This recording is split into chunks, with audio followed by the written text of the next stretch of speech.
Why, hello there. Come on inside. Take your shoes off. Have a rest. Do you want me to get you anything to drink? Maybe a little iced tea? Maybe a little coffee? Some poison? Eh. What up, everybody? It's been about a week since I did one of these. I knocked out a few last weekend.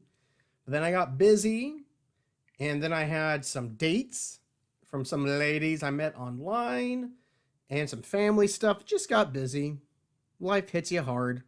Next thing you know, it's been a week and you're thinking, wow, my podcast listeners are probably dying to know what's been happening with their favorite podcaster. Well, let me catch you up.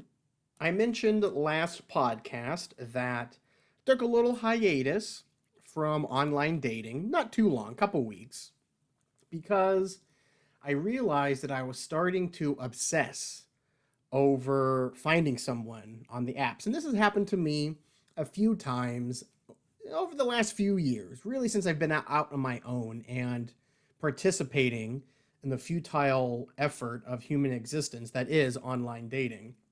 Sometimes I think that if I spend more time on there and if I swipe yes on more than I should, then I'm casting a wider net to eventually find someone. And I was doing that for a couple weeks and I just was getting in a difficult, unhappy headspace. And I said, okay, fuck all this.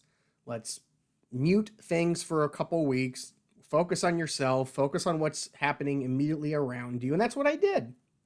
Then I went back on and I went out on that one date and I was catfished hard by the initial girl that I was talking to. I mentioned it last podcast, but she lied to me about everything.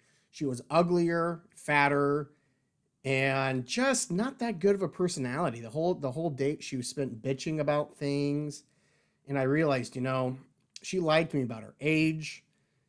All the photos were doctored or filtered or photoshopped. I mean, again, I'm not against bigger women. I definitely have a spectrum.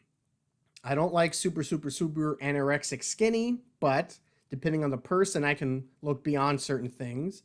Same thing for thick women. I'm not a fan of morbidly obese beached whales, but if the personality and the character is good, I'm willing to look past certain things. Well, this girl was none of those things, so I got catfished pretty hard by her.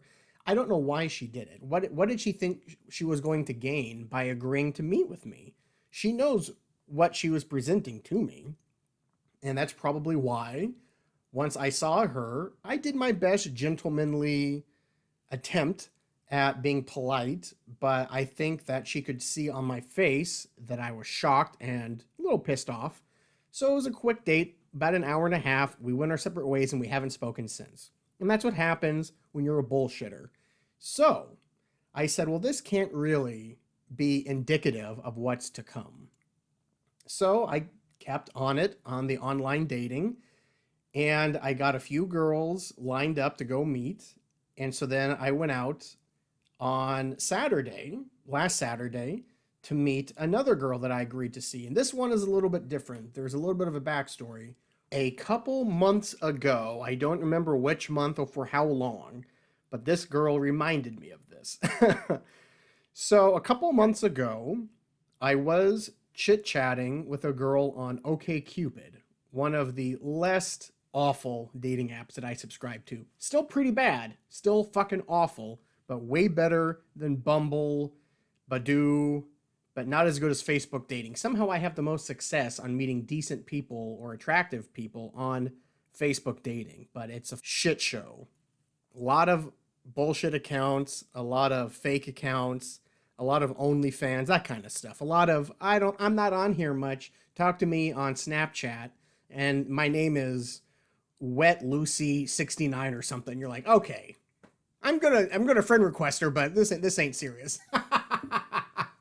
Maybe I can get some nudes or something. I have needs after all.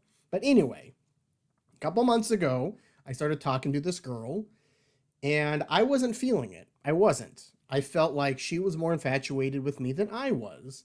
And unfair to her, I was judging her based on previous interactions and relationships I had with women like her. This woman was a registered nurse and Kenyan. I don't know why Kenyan women tend to like me. Maybe because I make them laugh. I'm not a gross pervert. I'm not aggressive. I'm not racist. I don't ask them a bunch of stereotypical bullshit questions about being African. And, I treat them like every other people. I don't give a shit where you're from or anything like that. But I do seem to attract certain kinds of women, and those kinds of women sometimes are Kenyan registered nurses.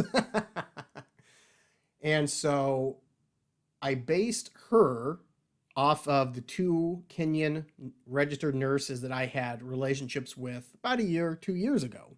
And I said, well, I've already kind of done that and they didn't work out. So with this one, I assume it's not going to work out either. Plus, we started to chit chat a little bit less and less and less. I thought the feeling was mutual. We stopped talking and I deleted the chat. And I hadn't heard from her in about a month, or at least since my hiatus.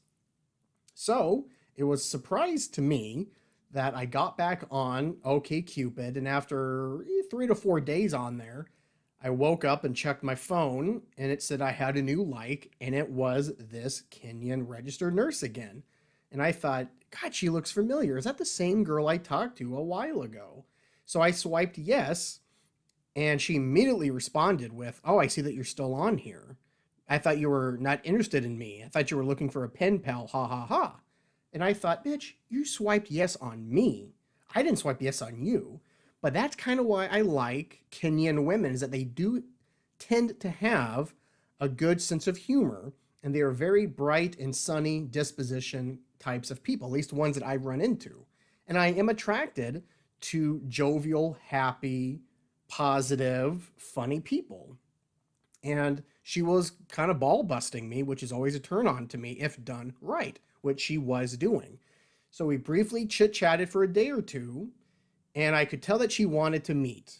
And I said, you know what? It was unfair that I judged her based on what her race and what her job profession is, because just because I've been in relationships with two others that share her culture, her race, and her job doesn't mean that I should paint with broad strokes and she's going to be exactly like the relationships that did not work. So I told her, well, I did not think there was much there with us initially, and we stopped talking because of that, but maybe I was wrong. So let's take a chance. Let's meet up. And she agreed. So after a few days, we met, and let me tell you how that shit show went. Initially, I thought the date went pretty well, maybe even slightly approaching above average territory. We went to an Indian restaurant. She was slightly late, but who cares? I thought I would be forward thinking and order some appetizers so that when she got there, they'd be ready to roll. So I ordered 2 appetizers. Oh, what the hell is that Indian food called? They're like beef dumplings with carrots and green beans and vegetables inside. Samosas? I ordered a beef samosa and some fried cheese, paneer panache or something like that, with chutney and mint sauce. So I ordered those 2 things, and I was looking at drinks and entrees when she arrived. I stood up. I said, nice to finally meet you. We did a nice friendly hug. She was all smiles. She sat down. I sat down. I said, please dig in. And she said, what did you order? And I said, oh, some cheese and some beef dumpling kind of things. And she said, well, I can't have cheese. And I thought, oh, shit, really? She's like, yes, I am very, very, very, very lactose intolerant. I can't have any dairy, any cheese, blah, blah, blah, blah, blah. I thought, well, shit. I'm not lactose intolerant, but I'm like 25% there. If I have too much cheese, then yes, I do get tummy issues. I get indigestion. I have a hard time sleeping. My stomach basically gets its sweet, sweet, sweet revenge on me for all the disgusting food and dirty ass that I have put in my mouth. So I said, well, don't worry about the cheese. I guess I can eat it all. And there was a lot of cheese. Because I don't know, maybe it's because I'm cheap. Maybe it's because I was raised by broke ass boomers. I don't know, but I have a hard time wasting food. I have a hard time wasting money. So I took all that fried cheese home, and let me tell you, people, After everything, I came home, got a little stoned, and I ate the rest of that fried cheese, paneer, panache, whatever it's called. And boy, did I pay for it Sunday morning. Pretty much all Sunday, I lived on the toilet, and my asshole was just puckering like a crying eye. I don't know if I could do that anymore. Luckily, I'm going to go see my doctor this week for a standard physical. I haven't been to a doctor in probably a year and a half to 2 years. And I'm also getting my booster shot. And, there's a few things I want to have them check out. My cholesterol, I got to get an STD test, common things like that. So, but anyway, so I didn't think that was big of a deal. So far, there's been some minor inconveniences on this date. She was late and I ordered cheese. Big fucking whoop. So anyway, the date commenced. We chit-chatted about things. Of course, I did 75% of the fucking talking, like I tend to do on the first dates. But I am aware of such things. And I brought up a number of times, I apologize if I'm talking too much. Please, you talk. And she kept saying, no, no, no, I'm quiet. I'm kind of introverted. I don't do much talking. And, I don't go out much. So this is fine. I like listening. And I was like, okay. There was no shortage of bullshit for me to talk about. And so that's what we did. For a couple hours, we were out there. And like I said, things weren't great, but they weren't bad. She didn't lie to me about what she looked like or anything like that. So I wasn't a catfish. And although there wasn't a lot of similarities, there were some. And I thought, well, hey, LaFond, you giving your 2 cents? Little squeaks. All right, LaFond, you can get on my lap here. Hold on a sec, people. Ugh. Okay. Are you nice and situated there, LaFonda? You can't talk? Okay. Anyway, so we were there for a couple hours. She said, well, I better get going. I told my friend that I would meet her, blah, blah, blah, blah, blah. And I said, okay, that's great. We met. Hope it was worth all the wait. Ha, ha, ha. We hugged. I walked her to her car. She said she had a great time. It was lovely, blah, blah, blah, blah, blah. And I thought, it was better than I thought. Best case scenario, I'll see her again. Worst case scenario, it was one and done. The likely scenario would be, in my opinion, would be us meeting once or twice more. Maybe we bang it out a few times. And we'd say, you know what? The sex is good. Company's okay. Let's just keep it casual. Let's just keep it friends with benefits, whatever. That tends to happen with me if there's a little bit of a connection, but not a strong enough connection, and you think, well, we both have needs and wants. We both like sexy time. We both like coming. So why not? And that's what's been my last few flings or relationships or whatever you want to call them, whatever you want to label them as. I have not truly met someone, LaFonda, Jesus, I have not truly met someone in a long time that I actually could see myself having a future with. That was a mutual feeling with them. I told you that one girl a couple months ago that I was head over heels about before we even met, and I thought the date went amazingly well. Probably the best date I've had in a long time. But she did not feel like I did not want to see each other again, which kind of shocked and hurt me. But, you learn from it. So anyway, back to Saturday's date. So I got home. I told her to text me when she gets home, just because I think that's a polite thing to do. But she was going to her friend's house where I think she got shit-faced drunk. She started texting me a lot about the date, about me, about her. Not about her and I, but just, basically the date continued just through texting. And a couple hours later, she asked me if I would want to join her and her friend going out to a club. Now, she's 30 and I'm 35, and I told her, no offense, but I think my clubbing days are over. And that she also wanted me to take a friend so that her friend would have somebody. And I said, no offense, but I have 0 friends that are single that would be open to going out to a club. Not to mention, that Saturday, it was pouring rain all fucking day. And I thought, dressing up and walking around Kent or Auburn or Seattle or Federal Way, wherever we would go, sounds awful. So I told her, thanks, but no thanks. I don't have any single friends that would want to do this. It's a no for me, dog. But go out and have fun. Feel free to text me if you want. But you and your friend just have a fun time.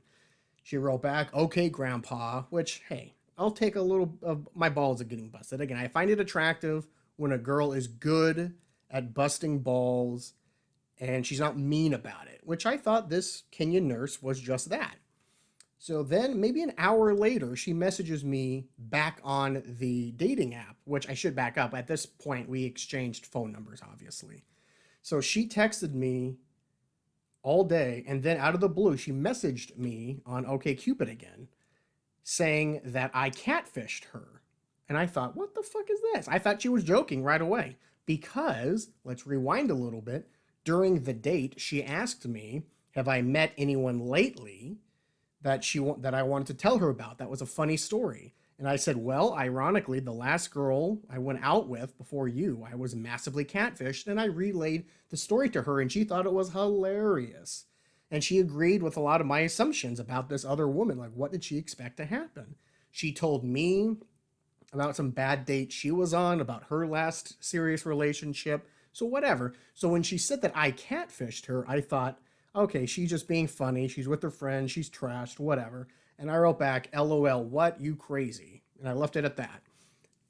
Half hour later, she came back with like 6 messages and she screenshotted one of my photos, basically saying, you told me and complained about a catfish, but you catfished me.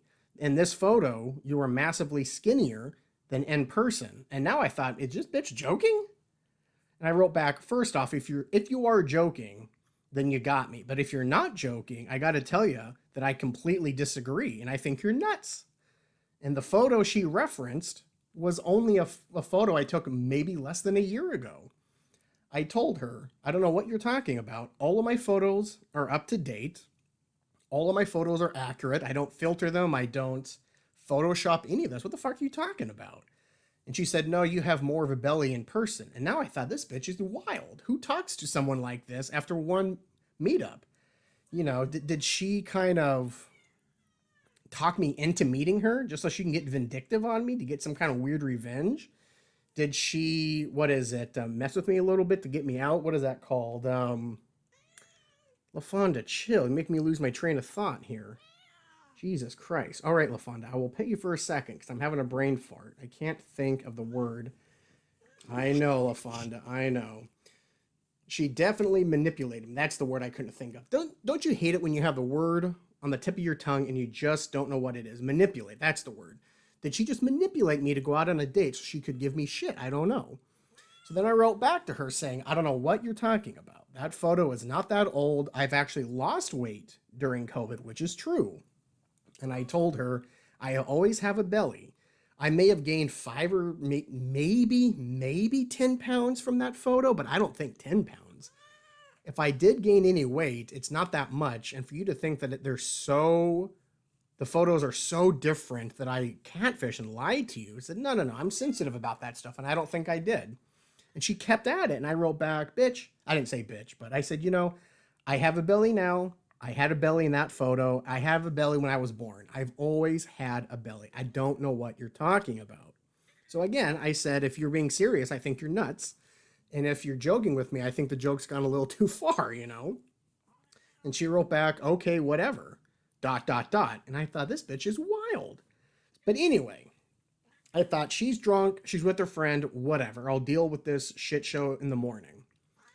Well, in the morning, I never heard from her. And then I went on OkCupid, and she had deleted our chat thread, which was, pretty sizable. But I still had her phone number in the text thread. So I texted her saying, basically, I hope your night was okay. Feel free to chit-chat with me whenever you're free. Because I was still willing to give her a chance. I still was thinking, she could just be joking with me, and we don't know each other well enough for me to pick up her sense of humor like maybe I thought I did. You can't ever really understand context through text message. She may have just been, like I said, busting my chops, busting my balls. I don't know. But the fact that it's been almost 3 days and I haven't heard a goddamn word from her makes me think she was serious and that I really dodged a bullet. But here's the thing. If she thought I catfished her, the moment she saw me, she should have told me, or she did not let on. I mean, if I catfished her and she truly believed that, why would she talk about going out again? Why would she invite me to go out to a club with her and her friend? Why would she keep texting me hours after the date and only stop until the day after. So I think she's manipulative. I think she's insecure. And I think I'm in an 0 for 2 hole. It's fucking nuts. I've been on probably upwards of 30 dates in the last 6 years. And I have never been accused of catfishing or having old photos. And I take that seriously. I have shown my profile to a number of my female friends, both married, engaged, and single, and they all tell me the same thing. It's a good profile. Your photos are good. They may not like certain photos, but it's not because they're old. You know, I have some anti-vax friends, and they say, oh, you have a photo of you showing off your vaccination. I wouldn't swipe right on you. And I say, that's fine, because I don't want scum like you swiping right on me. So I take that accusation pretty seriously. I don't like to lie. I don't like to play mind games. I don't like tricks. I'm honest and open, and I expect respect because that's what I give them. So, fuck them. Oh, LaFonda, I'm glad you agree. So I do have, I think, one date coming up on this next weekend, and I'm trying to see about a few others. So again, it's not about quantity, people. It's all about the quality of the chase. And if I'm an animal, if I'm a predator out on the Serengeti, and I'm trying to take down some prey, in this instance, the prey I would later impregnate and marry, I am a lioness, and I keep striking out. My cubs are starving. So hopefully my odds change. Because I was talking to one of my female friends this morning. She's having the same kind of problem. Well, I take that back. Not the same exact problem. She has her own issues and insecurities that her and I talk about. I talked to her about mine as well. She said yes to a date that she immediately regretted, and we were just kind of chit-chatting about it. So with her, it's slightly different, but still, it's the dating scene, it's the trials and tribulations, and just the fucking nonsense and the games. You would think people would tire of games like this once they hit 30, 35, but I guess some people fucking never grow up. But anyways, that's what's going on with me and the single life with them lady hoes out there. All right, LaFonda, Jesus Christ. All right, peeps, I'm going to take a quick break here, and we will return shortly to talk about some TV shows that I finished and started watching. I guess I expected too much from the TV series Ozark. I have talked on this podcast many times about my love, appreciation, respect, and overall gratitude for the series Ozark on Netflix. And I watched all 4 seasons, probably dedicated 50 hours, maybe more, to the show. Actually, let's see, how many episodes are there? I can tell you exactly. There's 56 episodes. So if each episode's an hour, that's 56 hours. You know, some went over. So let's say roughly 60 hours of television. And I will say everything, for the most part, leading up to the last half hour of the series finale, I would give 8.5 out of 10. Ozark is easily, I would say, top 15, possibly could even crack the top 10, in my opinion, of the best dramas since the 2000s. I would hold it up with Better Call Saul, Breaking Bad. I mean, a bunch. I'm not going to go into specifics there, but I hold Ozark in high esteem. But I got to say, the finale wrapped up a lot of loose ends, and I thought this may go down as one of the better series finales in my lifetime. Because we all remember Lost, Game of Thrones, Weeds, shit, who else? I could keep going here. Dexter. I mean, most shows that go on a long time, they fizzle. They don't know how to end. Very few shows have ended on a high note. I will say Breaking Bad, Sons of Anarchy jump out to me right away as a series that ended as good as when they started, if you catch my drift. And I thought Ozark was going to be like that. But god damn, the last half hour of Ozark was so bad. None of it made sense. It all convoluted the already confusing plot lines. And let's face facts. I won't give spoilers, but they killed off a character that I would say everybody loved this character. There was no reason for them to kill this character. That character has gone through so much shit in that show. If anyone in that show, any character deserved a happy ending, a happy finale, it would be this character. And they didn't get it. And their death was meaningless. So then you think, okay, well, that's horrific.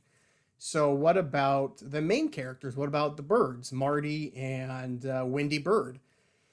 Again, that their story ended. I would say it ended pretty good. It made a lot of sense until the last scene with the private detective. And again, I won't go into specific spoilers here because I don't want to ruin it for those of you that haven't finished it yet. But I will say, in my opinion, the last half hour of Ozark, I give a big old greasy F-. It ruined the whole season, in my opinion, the last season, with what happened in the end. It didn't make sense. It was a little cocky, a little narcissistic. And it just reminded me of The Sopranos ending, where it would be so easy to wrap up the series. I mean, I could do it, but the way that they chose to do it, in my opinion, is more reminiscent of a show that didn't know what to do. They wrote themselves into a corner, and they just said, fuck it, let's throw up our hands and see what sticks. Let's just film it. Let's see what happens. And I thought, well, I can't be the only one that thinks like this. So I pulled up the final episode reviews and comments, and it sure looks like the mass majority of people agree with me. I'm not saying I'm a sheep or anything, but I do feel good sometimes when the majority agrees with me on something like this. So, Ozark, what the fuck, man? Come on. I expected so much better from you. But I still will say, last episode notwithstanding, I would still say Ozark is a top 10, top 15 show of the last 20 something years, since 2000. I can't fault the entire series based on the 1/2 hour of the last episode, but ooh, it came close. But moving on, I don't know if I talked about Yellow Jacket finale. I know I've spoke about Yellow Jackets, and I'm not a huge fan of how season 1 ended, but it makes sense that they're going to have a season 2, which would explain some of the bullshit that happened in the final episode. So I will reserve judgment until I see the first episode or 2 episodes of season 2 of Yellow Jackets.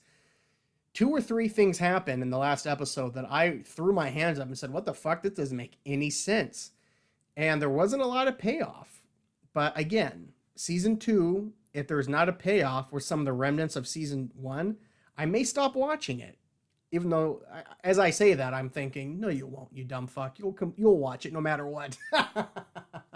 Okay, I'll say this. Unless it's so egregiously bad, I will continue to watch it. Because I am impressed by it.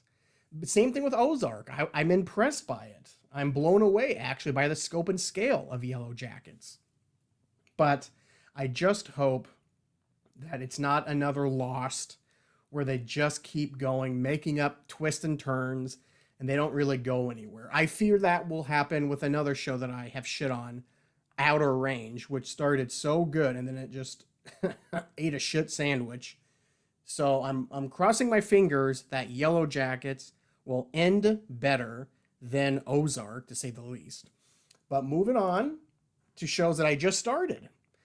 And I have finished some of them. 2 of the shows are still being released as we speak, but Stranger Things Season 4 is out. I binge watched all the episodes of Part 1 over the weekend. I love Stranger Things, even the bullshit episodes and the awful character plots, and some of the acting this season is horrific, but it's still damn entertaining. I don't like how they split up the cast. Well, let me back up. I don't mind that they split up the cast. And I don't think this is a spoiler if you watch the show. But some of the people moved to California. Some stayed in, I think they're in Ohio, wherever this show takes place. I don't know, I can't remember the name of the fucking place. Hawkins, Jesus Christ. Most of them stayed in Hawkins. Some went to California, and some went to Russia.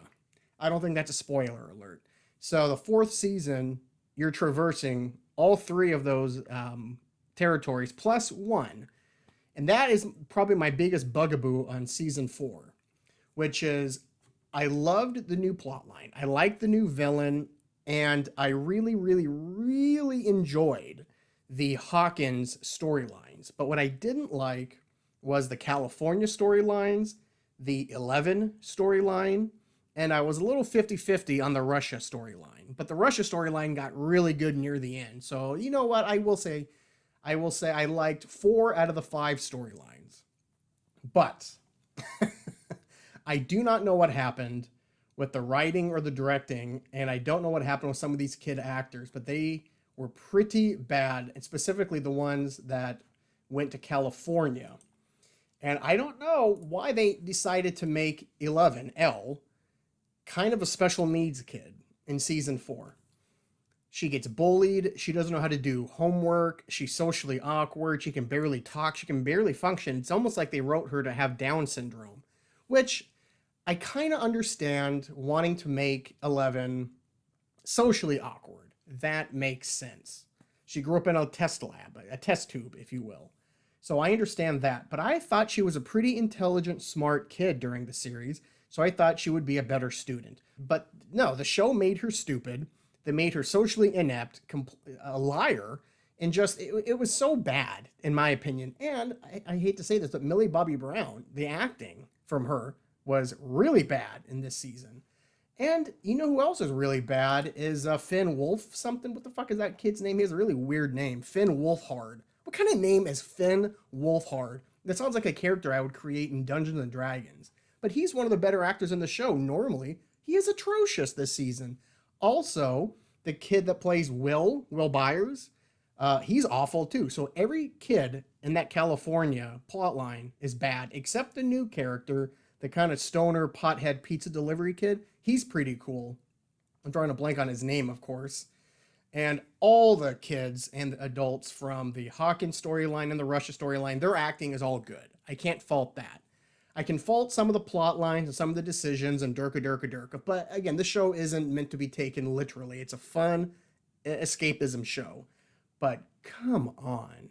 Do we really need to have an entire, well, it's not the entire season. Season 4 is being split up in part 1s and part 2. But there are 7 episodes in part 1. And they were all about getting 11's power back. Spoiler. But that's how we knew season 3 ended. She lost her powers. So you would think she would figure out to get her powers back relatively quick in season 4 to get the plot moving. The entire part 1 with 11. Not only is she now special needs Down syndrome and poor acting, and she makes the stupidest decisions, but it's almost like you're rewatching season 1 with part 1, season 4. Watching her flashback and everything. Like, we don't need more 11 flashbacks. We had that already. So I think that was just kind of, I think it's lazy on the Stranger Things part. The writers, producers, creators, whoever you want to name, the Duffer Brothers, I think that their name is. And I will say some other bullshit was happening in this show, but. Besides my major critique of one of the plot lines, everything that happened in California was atrocious, and the acting with those characters is pretty brutal too, for the most part. I can't fault it. I still will give season 4, part 1, at least an 8 out of 10. At worst, some of the worst moments, I would probably give it a 5 out of 10, but there was a lot of 8 and 9 out of 10 scenes and episodes on this part 1 of season 4, and I cannot wait for part 2 to come out, which, by the way, do we have a release date for chapters 8 and 9? Oh, it's in July. Oh, shit, that's less than a month away. Oh, wait, that's 2022. Oh, it is 2022. Okay. So there's 2 more episodes coming out, which I think they're going to be movie-length episodes, which is interesting because this season, part 1 anyway, every episode is over an hour. In fact, the last episode was an hour and a half. And when is season 5 coming out? I think that's the last season. Okay, they haven't announced when that's coming out. But I will say, Stranger Things, I would also throw in the top 10, top 15 best shows since the 2000s. Even the atrocious episodes of like season 2, there were some really bad season 3 episodes, and like you can tell, I'm not completely happy with some of the season 4 decisions, but on the whole, season 4 is slightly less good as season 1. But in my estimation, season 4 is already better than season 2 and 3. So I highly recommend Stranger Things. I like the new characters they created. I like some of the plot lines and some of the decisions, some of the character arcs. I'm a giant fan of this new villain and what he's doing. It was a little bit too gory at times, but maybe that's on me for trying to watch Stranger Things before I go to bed. I think that's the dumb fuck decision on my part. But anyway, highly, highly, highly recommend Stranger Things. All right, next show. I initially had my doubts about the Obi-Wan Kenobi series on Disney because I thought we just needed a good movie. We didn't need a 6-episode series. But then I thought, why bitch? You like Ewan McGregor, so you'll watch pretty much anything that he's in. I even watched that shitty Fargo season that he was in, and that was pretty bad. But I said, at least give it an episode.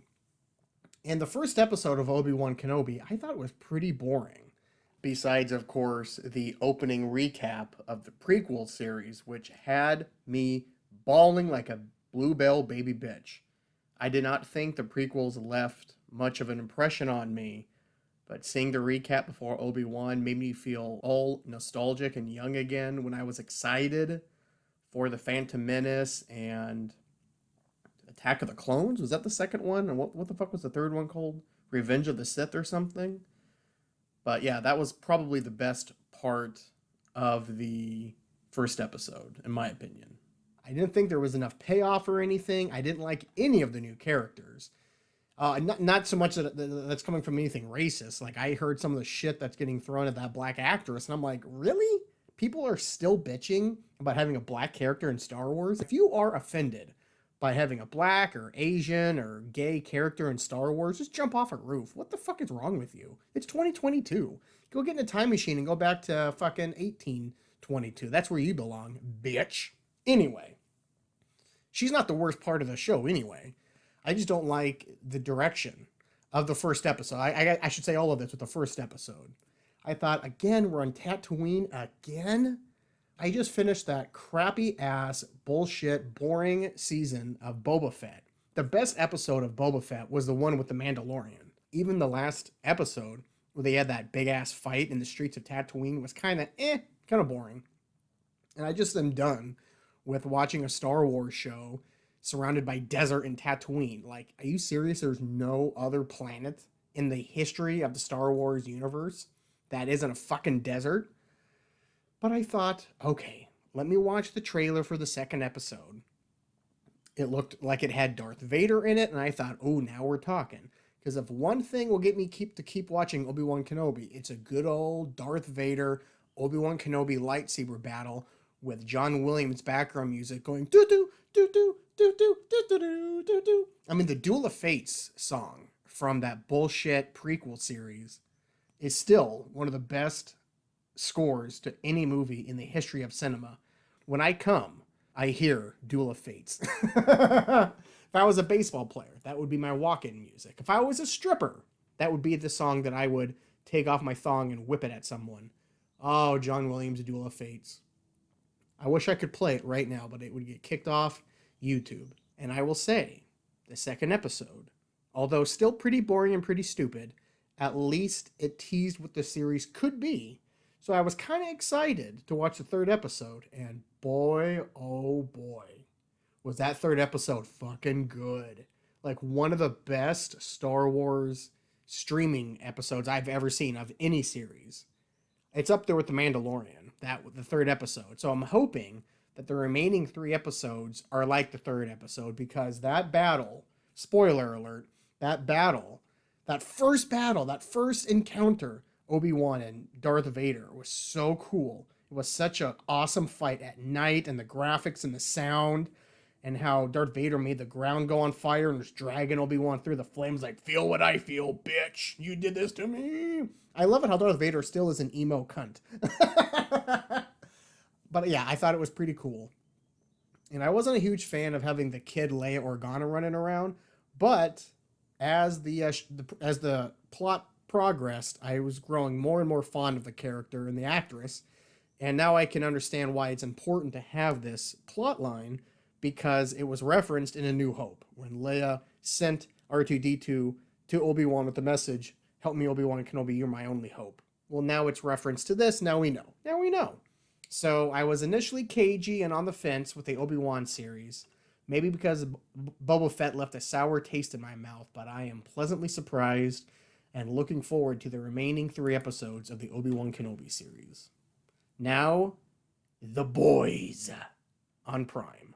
The series The Boys started out as a guilty pleasure of mine because the first couple episodes of season 1, if I remember correctly, were kind of over the top, gory, violent, sexual, just there it was just so over the top that you're like you couldn't take it seriously. It is what it is, just entertaining, over the top, Michael Bay-esque kind of show, if that makes any sense. But it matured. And I will now say The Boys is right up there with Stranger Things and Ozark for the top 10, top 15 best shows since the 2000. But now that we're in season 3 and we're 3 episodes in, this season is already better than the previous seasons. And that's saying something. I really, really, really liked and enjoyed season 2. Season 2 started off with the first couple episodes. It was kind of hit and miss, but then it got fucking dank. Season 1, same thing. It just took me a while to get invested into the style of the show, into the characters. But once you embrace it and you like the world building, because that's my one critique of season 1. It took a long time for The Boys to portray what the world is like in this fictional telling of what would happen if superheroes were real. And it's awesome. If you don't know anything about it, it's about a group of vigilantes set out to take down corrupt superheroes who abuse their superpowers. And there's so much more to it than that. And Carl Urban is just legendary in it. I'm a big fan of Jack Quaid, Dennis's kid. And who plays Starlight? She's great too. Let's see. Okay, the guy that plays Homelander is... I don't know how he's not in more movies. The guy is so fucking good. Why can't I find fucking... there she is. Erin Moriarty. I don't know what else she's been in, but Erin, you are great as Starlight. I don't know how Anthony Starr, the guy that plays Homelander, isn't like... Oh, God, he would be a really good... Well, he already plays Homelander, so you can't put him in another superhero movie. But he is so good. He would have been my Eddie Brock in Venom. And no offense to Tom Hardy. I'm a big fan of Tom Hardy. That is a tummy I would love to kiss. But however... As the character Venom, I think Anthony Starr would have been great. It would have been a good Carnage. And again, no offense to Woody Harrelson, but the guy that was in Legion. Oh, what the hell? Dan Stevens. I think Dan Stevens would be a really good Carnage. But anyway, The Boys Season 3. Good God Almighty. It is so good. I cannot wait for Fridays. That's when the episodes are going to come out. Obi-Wan episodes come out Wednesdays. So I'm super, super, super excited for these 2 shows. Obi-Wan and The Boys. Because besides those 2, there really isn't any other show that's currently on that I'm watching. I may have to investigate some other shows. Speaking of Tom Hardy, I have his show from a couple of years ago. It's been on my watch list ever since it was released. I don't think it did too good. In fact, it got canceled after 1 season. So I'm debating if I even want to watch it, because if it ends on a cliffhanger, they're never going to answer it. I hate it when that shit happens. Maybe I'll have to research that. But yeah, there's tons of shows that have been on my watch list, and I just haven't ever watched them. Ooh, I know what I'm going to start. I forgot about this one on HBO. It's the Raised by Wolves. You guys know that show? Have you heard about that? Let me go ahead and pull that bullshit up. I think it's Ridley Scott is directing it, or it's his series, or he created it. Let's see. Raised by Wolves. Where the fuck is the IMDb page at? Biatch. There it is. Okay, Ridley Scott did not create it. I thought he created it. Ridley Scott's attached to it somehow. Did he just put his name on it because he thought that was a good idea? Let's see. Cast and crew. Ridley Scott. Where is that bitch? Oh, so he directed a couple episodes. Okay. Did he write it? Maybe he produced it. I don't know. It's funny. His name was attached to it everywhere, so I just assumed it was his show, but he didn't create it. He didn't write it. He directed 2 episodes. But it's got my boy Travis Fimmel in it from the Vikings, which that was a show that I loved until they killed off Travis Fimmel's character. And then I tried watching the season after with just his children, and I just lost it. It just wasn't fun anymore. Oh, yeah. So let me pull up the synopsis here. So, raised by wolves, androids are tasked with raising human children on a mysterious planet. I mean, doesn't that get you excited right away? Like, oh shit, so the main characters are androids and they're raising human children on an alien planet and Ridley Scott's involved, so you know it's going to be a little bit like Alien, hopefully the good parts, but people I know that have watched this series have liked it. And what I like about this show, just off the top, is that there is nobody uber famous in it besides Fimmel. And I don't even think Travis Fimmel is that famous unless you're a fan of Vikings. And has that motherfucker done anything else? And good God, he is a hot as a motherfucker. Oh, that's right. He was in that Warcraft abomination. Is that it?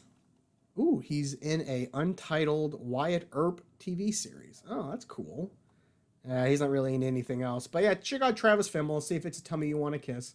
And yeah, so that's what I'll start after Obi-Wan and The Boys. So I don't have to wait till that shit's over. I can watch Raised by Androids now or Raised by Wolves now.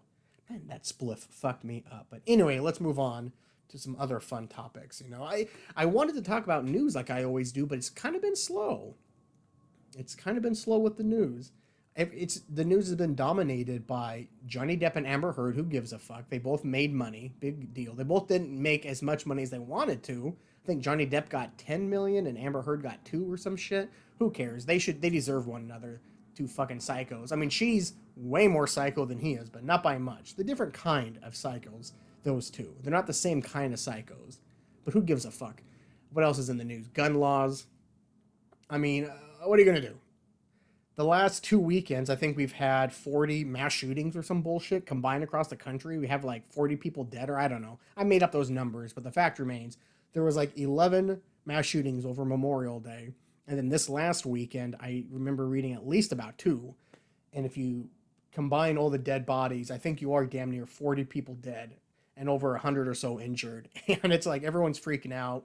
But whenever I look at the news and you read something about Republicans maybe open to some things, but we're not going to ban assault rifles. We're not going to do red flag laws. We're not going to do intensive background checks. And you're like, what the fuck is the point? What is the fuck is the point? You know, if black people started buying guns and walking around convenience stores with AR-15s like I see a lot of fat fucking white pigs do, then I think we get some gun laws in this country.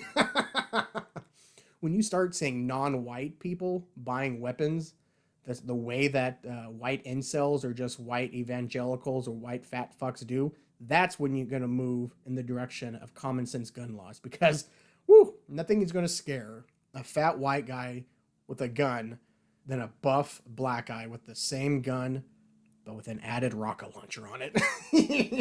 Just talking shit.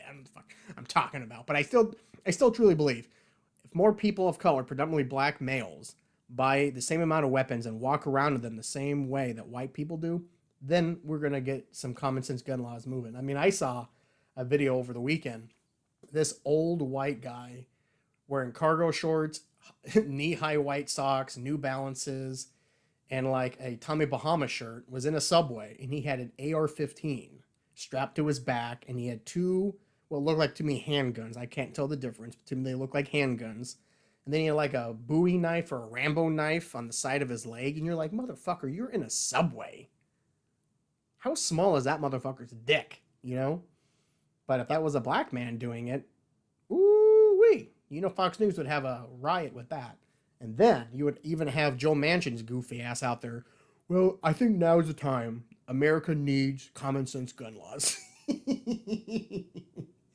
What else is in the news?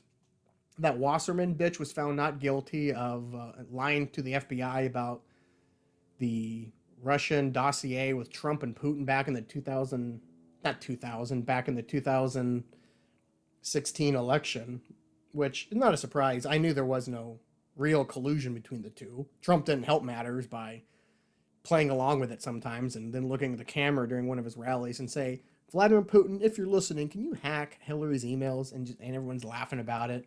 Half the country was like, oh my God, he admitted. The other half was like, it's a joke, motherfucker. It doesn't matter. Russia just wanted disinformation, misinformation, division, derision, and they got everything. They wanted to break this country apart. They supported Hillary. They supported Trump. I mean, what just came out a couple weeks ago? 8 out of the 10 top social media sites for Christians are run by like Russia bot farms or some bullshit.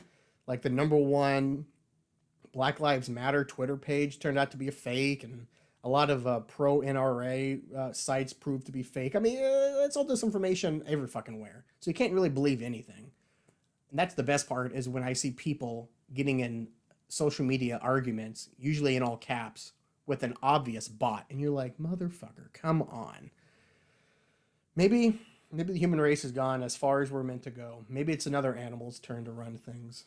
I don't know off the top of my head what would be a good animal to replace us. I don't think it would be an ape. I think that'd be too of an easy answer. I don't think bonobos or chimps or orangutans or gorillas are even close. So I'm going to say a wild card and say maybe it would be an insect like ants or termites or some shit that would run things. Ooh, or maybe rodents. That kind of makes sense. Cockroaches and rodents and insects would rule the land, and the oceans would be ruled by cuttlefish and octopi because they are intelligent. Oh, there was a scene in The Boys where there was an octopus. I don't want a spoiler, but oh, justice for that poor octopus. But anyway, I think that kind of makes sense. You would have rats, or just not rats, but rodents in general. Mice, rats, squirrels, ferrets, the smart ones, ruling the land. Then you would have insects like ruling the sewers and underground and shit. And then the oceans would be squid and octopi. And you know what? If we're going to have rulers of the sky, what are the smartest birds? Crows. So I would think crows, rodents, insects, and squid octopi. Not squid. Squid are dumb as fuck. Cuttlefish and octopi. There you go. There's your next world leaders. It may take a few million years. And I don't want to discredit some of the other smart animals out there like elephants or dolphins or pigs. And who else are all smart animals? I already talked about the apes and the monkeys and shit, but no. I think they're going to be missed. They're going to get bypassed by some of the other smaller, more resilient creatures. Because let's face facts. If humans are no longer the number one species, the apex predator, if you will, of planet Earth, something bad has happened. We either have killed ourselves, or a disease wiped us out, or something had happened. Nuclear holocaust. And if there's a nuclear holocaust or a disease, one would imagine most large creatures, or at least domesticated creatures that depend on us and we depend on them, I don't think it's a stretch to imagine that they would follow us into death and extinction. So what's left? You would have to look at the animals that have survived extinction after extinction after extinction event, and they tend to be small mammals, rodents, certain aviary animals like birds, and you would think the more intelligent birds like owls and crows and maybe even eagles and falcons would join them. And of course, creatures in the ocean that were really deep. What is that trench called? Like the deepest part of the ocean? Something trench. I'm drawing a blank. You know what I'm talking about. Not the continental trench. Whatever. You know what I'm talking about. If you don't get smarter, I wish I could get smarter. Remember the fucking name. The Ariana Trench? Ariana Trench? I know I'm close. But anyway, it's so deep in the ocean that it should survive anything. So there you go. If there's a nuclear holocaust or a disease, most large animals would die out. The ones that would survive would be the same kind of animals that survived the dinosaur extinction, the ice age extinction. There was another extinction, I don't remember, but it's always, always, always small, hard to kill animals that like to hide underground or hide in trees or, things like that, or hide in deep ocean. So there you go. You got cuttlefish and octopi in the ocean, mammals and insects on land, and the motherfucking crows in the sky. And then I'd like to maybe look down on them, because I'm dead too in this scenario. But if I'm in heaven or hell or whatever cosmic existence happens after this awful meat sack of one that we have now, I'd like to look back and look down at my old planet Earth and see, how are the octopi doing? How are the crows doing? What have the rodents developed? The new Empire State Building? I want to see some shit. I want to see what movies they come up with. Do they come up with movies? Do they build pyramids like ours? Do they follow the same kind of civilization tropes as us? Boy, I am high as fuck, talking fucking nonsense. But anyway. What else is in the news? I can't remember. It's all nonsense anyway. The Mariners still suck. They keep teasing us by winning series after series after series. And then you're like, okay, so we have to be at 500. Nope, we're still 7 games under 500. And Houston, who was supposed to take a step back this year, they're winning more games than I can remember in previous years. They already have like an 11 or 12 game lead on us. So shit. It already looks like we're not going to win the division, even if we have a hot start here. But shit. And now we're just up for one of those 2 wild card spots. Seahawks training camp is starting. I think it starts later this week. The mandatory one now. So now you finally get to see Drew Lock, Geno Smith camp battle. You get to see battles on the offensive line. You get to see battles in the secondary, the running backs. It's going to be fucking fun. So the Mariners are just pouring fucking salt in my open wounds that they have created. But the Seahawks are the bandages and the first aid kit that are on the way. And then once I get those 2 working together, I think the Mariners and the Seahawks are going to be fun, baby. I don't give a fuck about the NBA Finals. Fuck the Celtics. Fuck the Warriors. Fuck the NBA. What else is going on? Oh, you know what? Since we went through news so fast, how much time have we got here? I think we got time. Maybe not. Let's see. Before we wrap up, I may tell you about one of my movie or a book ideas. I think I only have time for the movie idea, so this is from my journal. Here's the jingle. It's Angelo's journal. What's it gonna be? Who knows? Who cares? Certainly hope it's fun because it's on the podcast now. So the journal is just where I keep good ideas, or who knows if they're good, but just ideas that I come up with randomly, usually drunk or stoned or sleepy or whatever. And usually I talk about it on the podcast, if I remember. I should do this every week, but I forget about it constantly. So maybe I should just have a whole episode where I just catch up on the journal. But anyway, so let's skip the book idea and talk about the movie idea. So I haven't read this since I put it in here a couple weeks ago. So I don't know if it's going to make sense or not. So let's just read it here. Movie idea. A millennial man, single, lives alone in a pretty decent sized house. So me. He's rich because of rich family members dying and leaving him all their money. Exactly me. So this is a fucking autobiography so far. Next door, his neighbor's house has been for sale for a while because although it's a beautiful house, better than his own actually, it's way overpriced. Okay. Is that like me? No. I have a neighbor that's never home, but it's not for sale. So, okay. Okay, so it's inspired by me.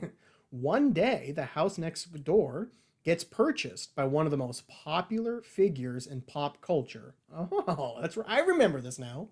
It could be a musician, actor, athlete, who the fuck cares? So this guy is freaked out and too nervous to talk to the icon living next door. Okay, so far so good. I don't think this movie has happened. At least I can't think of one. The icon next door can't have a swimming pool because his wife is afraid of his newborn drowning. Oh, I remember this plot. Okay. The icon next door makes a deal with the guy next door. Okay, man, I wrote this like a fucking mook. The icon next door makes a deal with the main character to use his pool on the down low, and on the flip side, what am I talking about? Down low on the flip side. The icon next door makes a deal with the main character to use his pool on the DL, and in return, the guy can watch football on Sundays with the icon and his super rich and popular friends. Comedy ensues. So I think that's a pretty cool idea for a movie. So let's look at this here. You have a guy like me living in this big ass house all by himself. Maybe he's looking for a girlfriend or a boyfriend. Maybe he's gay. Who gives a fuck? And he is kind of coasting through life. Boy, is that me? Jesus Christ. This is an autobiography. Ugh, I don't like it. And next door, there is a even bigger, better house for sale that has been on the market a long time. Maybe a wrinkle in is that it's haunted, or that there's a theory or a rumor or a conspiracy that it's haunted. Oh, that's a good little wrinkle. I'm going to put that in the journal here when I'm done. So then let's just say who is like one of the most crazy popular people in the world right now. I mean, I'm kind of old now. I don't know who's popular. Let's see. Who's young and popular? Oh, who's the jabroni that all the girls want to bang? Oh, fuck. He's from One Direction. God damn it. I guess I can look here. One Direction members. God damn this phone. Harry Styles. There you go. Jesus Christ, I'm old as fuck. So let's say Harry Styles moves in next door and he's married and he has a overprotective wife and she doesn't want them to use the pool. In fact, one of the things they're going to change about the house is that they're going to get rid of the pool. But the main character has a pool. And so Harry Styles says, "Hey, psst, come here. I know I'm Harry Styles. I know that on most days there's paparazzi outside the house. I know it's annoying, but I fucking love swimming, man. My wife won't let me swim here, and I don't want to leave the house to go swimming someplace else because I don't want the paparazzi to follow me. So can I just come over every now and then? Here's my number. I'll text you and just say, can I just come over for a workout or you and I can hang out? Something." And that's when the movie starts. And yeah, the trade-off is that Harry Styles invites the main character over to like his barbecues, Super Bowls, sporting events, maybe watching elections with his equally rich and powerful friends. Oh, that would be fun. Oh yeah, and his friends could be like Zac Efron and who's the motherfucker from Drake and Josh? Josh Peck. People like that. That'd be kind of cool. And then you could have them play versions of themselves. Like Zac Efron would play a character like Zac Efron, but like way overblown in certain areas. Maybe make some more fucked up and stuff. Ooh, maybe Josh Peck like sucking ass and shit. I mean, it'd be so much fun. Just think of the possibilities. Just that element alone. And then you start to really know these people that are famous are actually fucking retarded and don't really have any good social skills.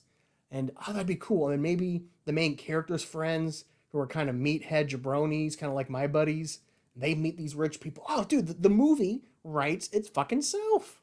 Like, come on, people. You're telling me that's not a good movie idea? Come on. I think it's a good idea for a movie. But speaking of movie, I'm going to end this podcast episode by talking about the George Carlin documentary movies that I saw over the weekend. It's a 2-part series. I guess technically that's not a movie, but you get what I'm saying. There's a George Carlin documentary series on HBO that I cannot recommend highly enough, especially for those of you that love stand-up comedy. And God knows I do. In fact, most of the podcasts I watch are from stand-up comedians. And whenever there is a stand-up special, I try to watch it.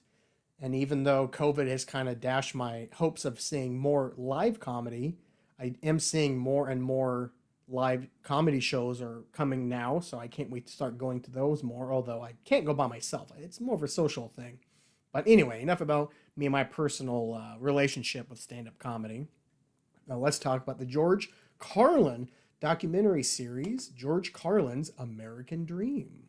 If you're a fan like I am of stand-up comedy, you owe it to yourself to watch that documentary series, George Carlin's American Dream. There is also a fun, like it's a kind of a dorky thing, but Netflix has a Comedy Hall of Fame induction, like the first ever one. I think this is going to be a yearly thing, kind of like how they have a Rock and Roll Hall of Fame and their sport Hall of Fames like baseball, football. You know what I'm talking about. On that Hall of Fame thing, they inducted George Carlin, Richard Pryor, Robin Williams, and Joan Rivers. So it's worth watching that as well if you're a fan. But the George Carlin documentary series, I was a fan of his, but I'll be honest, I did not know much about him. I knew that every comedian working today and a lot of comedians from the 90s and 80s have said that he had inspired them, much like Richard Pryor. So really the top echelon, Mount Rushmore, whatever, like the top, the GOATs of all time really goes between Carlin and Pryor because they're around the same time. And who knows who's better? It's impossible to answer. The documentary series was so well done and I learned so much. But I have a brand new appreciation for not only his ability to keep up with the times and to change, because he really revolutionized himself 4 separate times, and there could be an argument for a 5th time. And when they were showing highlights of when he was changing the way that he would do comedy, they would show bits that were so amazing and so ahead of their time. And I'm going to play one at the end here about boomers.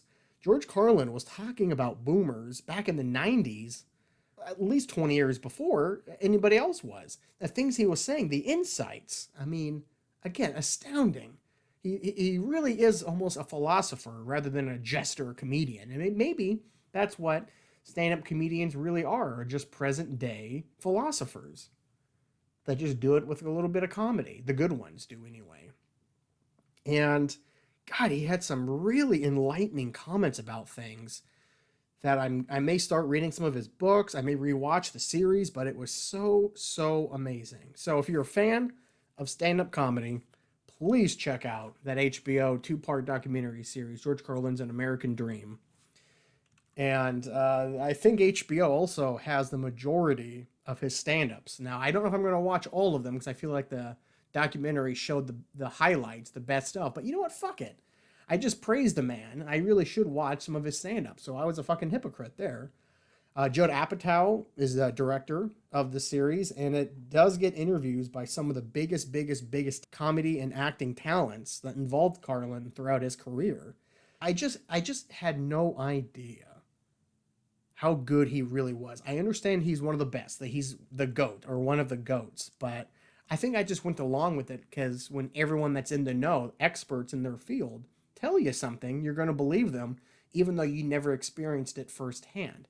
But now watching this documentary, now I can respect him more. Now I can understand why he is the legendary icon of stand-up comedy. But with that, we're going to wrap up here.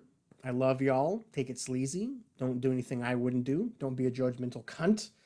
And yeah, let me go ahead and play this bit from George Carlin from, I believe, the mid-2000s. Let's see, it was from his HBO Back in Town. When did that come out?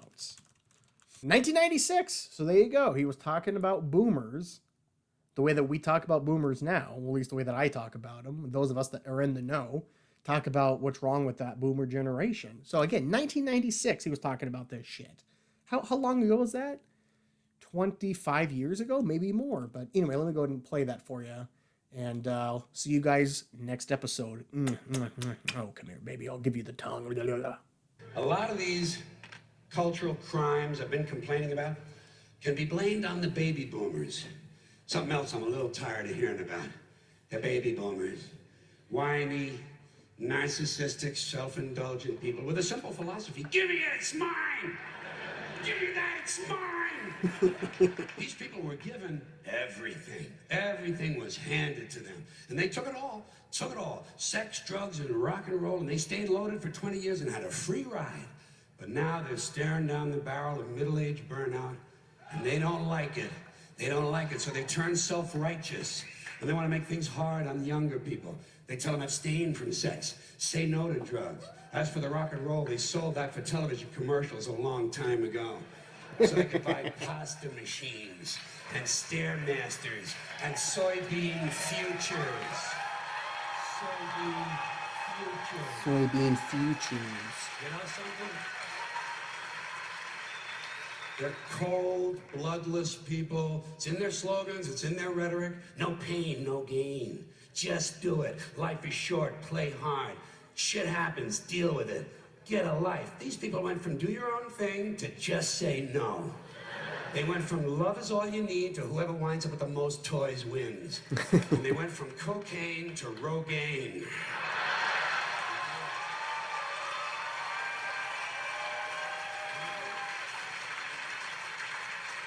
And you know something? They're still counting grams, only now it's fat grams. And the worst of it is the rest of us have to watch these commercials on TV for Levi's loose-fitting jeans and fat-ass Docker pants. Because these degenerate, yuppie, boomer cocksuckers couldn't keep their hands off the croissants and the Haagen-Dazs. Their big fat asses have spread all over and they have to wear fat-ass Docker pants. Fuck these boomers, fuck these yuppies. And fuck everybody, now that I think of it. Again, people, that's from 1996. God damn. That guy's ahead of his time, man. The fucking Oracle.